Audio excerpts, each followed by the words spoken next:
How's everyone this evening? Just thought I'd give a quick update on how great everything is going in terms of educating people in the community of where they need to be or where they should be, and not in the sense of trying to tell people where they need to be in terms of forcing anything upon them. We're just trying to help them understand the distinction between um, being a slave to this government system, this Babylonian system, and being a worker of humanity based upon the universal message that Yeshua left behind, which it was a message of humanity in order to help the common human being understand what they are, who they are, and what they should be doing. Now, what we've come to find out through our times out here in the field, we come to understand that a lot of people out here are a part of a government system that they were not previously educated properly from. This is said because the majority of the brothers that I am working with, we come from different areas of the East Coast. I grew up in Chicago, Illinois. Now, through the educational system in Chicago, we were blessed to be a part of a very upfront and very serious educational system. I say that because I just ate some chicken. I say that because when we were in the third grade out in Chicago, as early as the third grade, we were educated on the fundamentals of communism.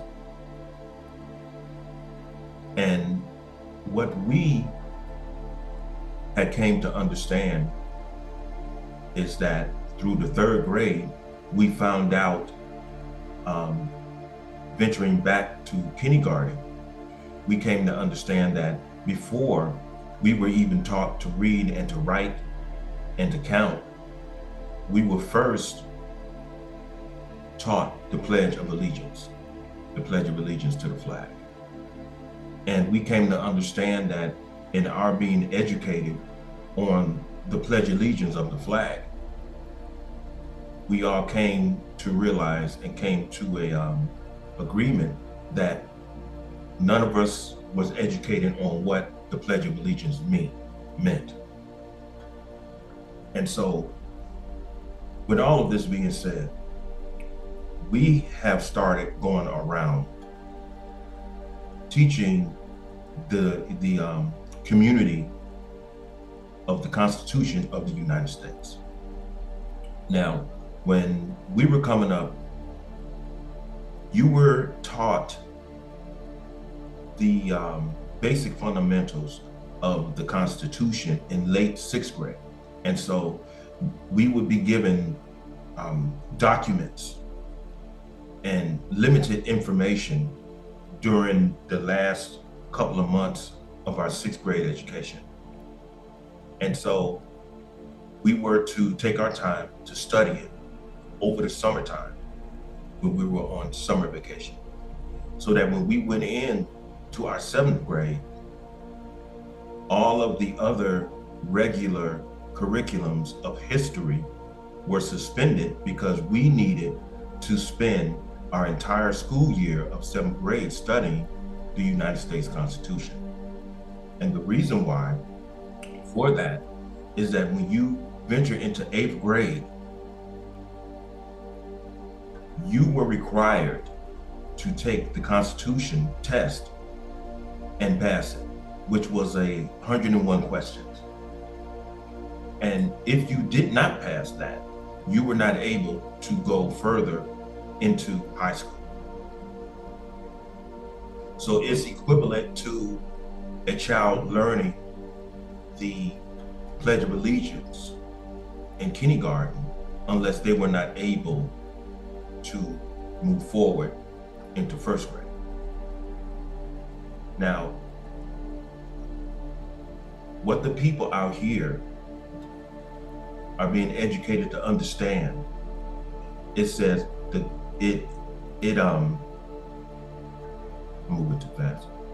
What we've noticed is that a lot of people out here who come up in Las Vegas, and some of the people who come from a lot of southern states were not really educated effectively with the Constitution of the United States. And so we have started to educate people on the preamble.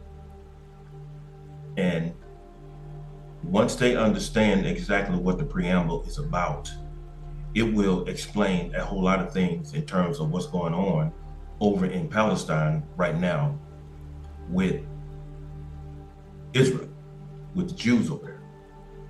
So we're currently teaching people what the preamble means. Now I'm going to go ahead and quote the preamble. See, because the preamble is taught in school, but it's not, they don't really tell you what it means. You know, that's something that you have to find out for yourself. So I'm going to go ahead and quote the preamble. Okay, because this was something that Dr. King was angry about, that he saw Babylon going against.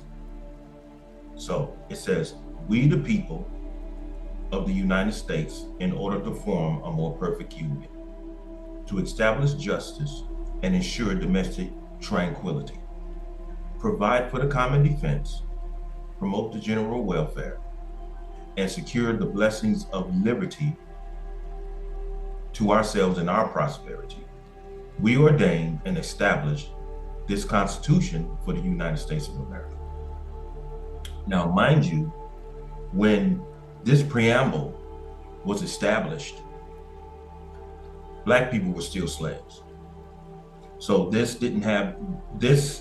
preamble wasn't written with Black people also in mind. So I'm just going to go back over it. It says, "We the people," white people, "in order to form a more perfect union, ideas, intentions, goals, to establish justice, bloodshed, lies, deceit, okay, and ensure domestic tranquility," Western culture. I mean, racism is all through this thing. Violence and racism and bloodshed. "Provide for the common defense." We work every day. The government takes our taxes and they finance the military. That's providing for the common defense. So if you're providing for the common defense, what does that do in effect? It promotes the general welfare, national security, and ensures the blessings of liberty to ourselves and our prosperity.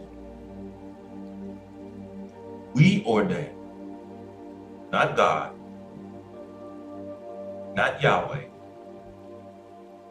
not Allah. Yes, I'm pulling you Muslims in this too.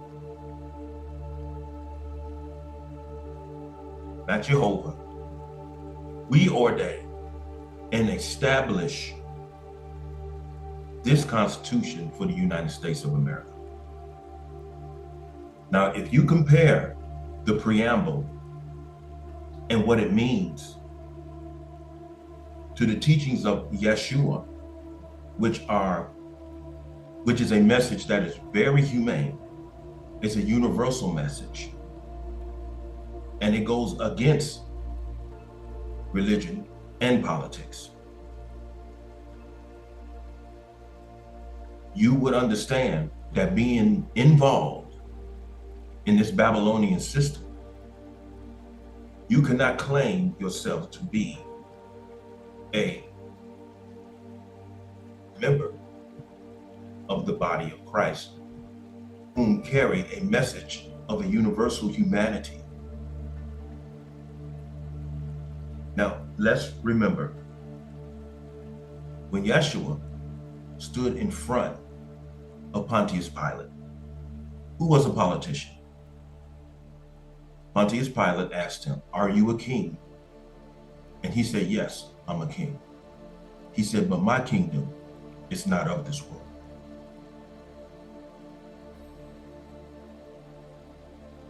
I mean, that should be simple. And then when you look at Dr. King, he was trying to integrate people into a Babylonian system that wasn't written for them. And then had the nerves to be surprised of all of the resistance from the people who that Constitution and that preamble was written for. That's where all of the resistance came from, the fact that everything of the Constitution and the preamble was not written with Black people in mind. Black people were still slaves. So moving forward and taking it into the spiritual realm, this is why I always tell a lot of pastors today, if you're going to speak to the people, you're not speaking directly to the people's concerns, talking about things of the past. Moses parted the Red Sea, and Jesus died on the cross. All of that stuff is fine, but it's not helpful for what they're going through right now. It's keeping the people blind. You have to make the message real to the people, to where when they leave your church institution, they'll be able to look around and they'll be able to tell exactly where their minds and their hearts should be in terms of this Babylonian system. However, you have evangelists, big evangelists like Joyce Myers, who jumped on the bandwagon of George Bush when all of these wars were going on. And she sent Bush a letter and said, the body of Christ supports everything that you're doing. And no one attacked her. And what did Bush do in terms of gratitude? He came up with this faith-based initiative grant. And the next thing you know, he sent the news out about this grant. And before you know it, it was pastors like T.D. Jakes, Olson,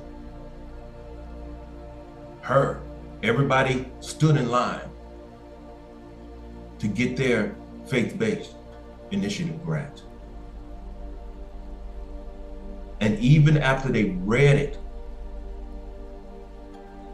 the thing was, Bush had said in this grant, in this contract, we will finance your church institutions every month with only one thing. You can't say anything immoral against the government. And they signed on the dotted line. And ever since then, these cowards, these sellouts, these suckers have been getting paid. So what we're doing, we're going around to people's homes, singing them down, teaching them the constitutions and the fundamentals of the constitutions, so that they will understand exactly what type of Babylonian system that they've been placed in.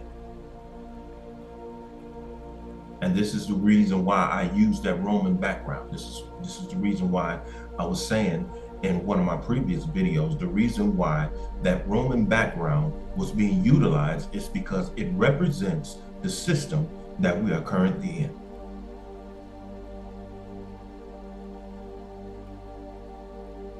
So it takes more than just preaching, having you locked up in that church.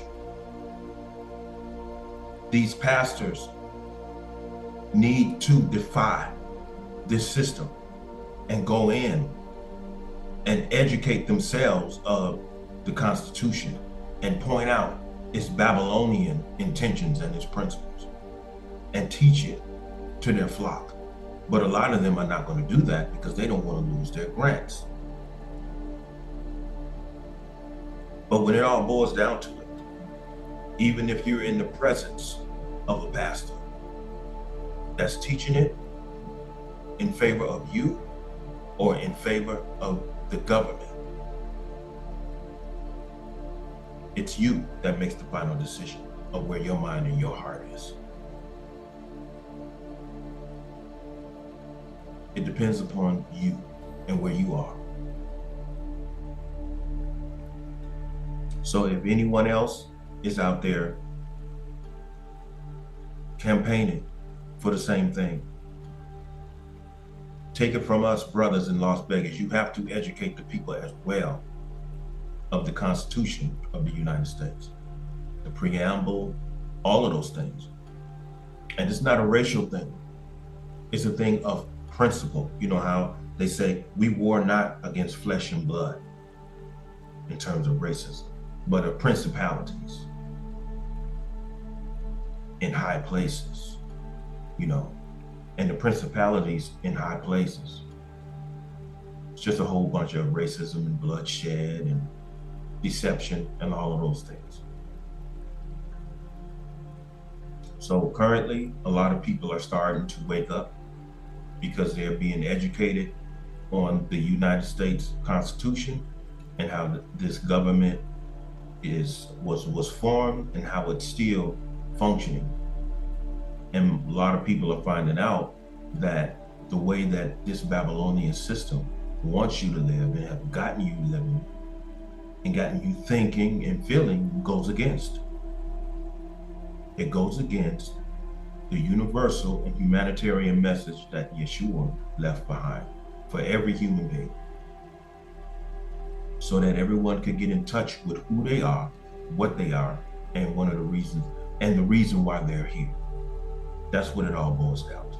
So if you are going to help wake up the people, you just can't wake them up with just the Bible alone.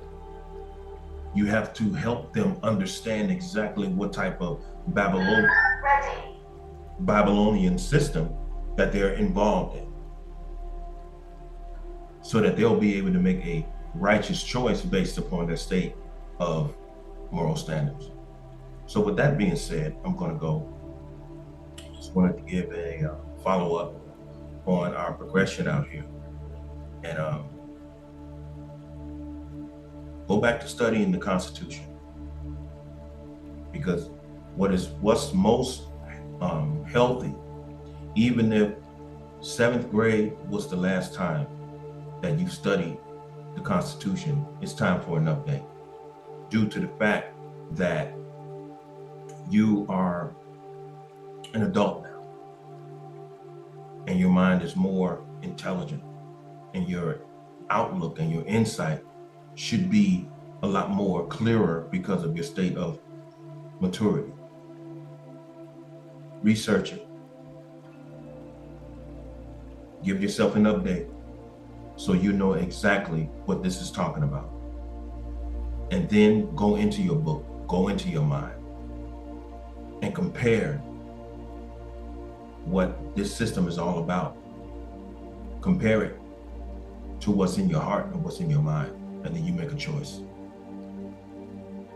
With that being said, I'm pretty certain that I've missed a few things, but just wanted to give everyone an update, and hope that everyone has a pleasant evening, and everyone stay human.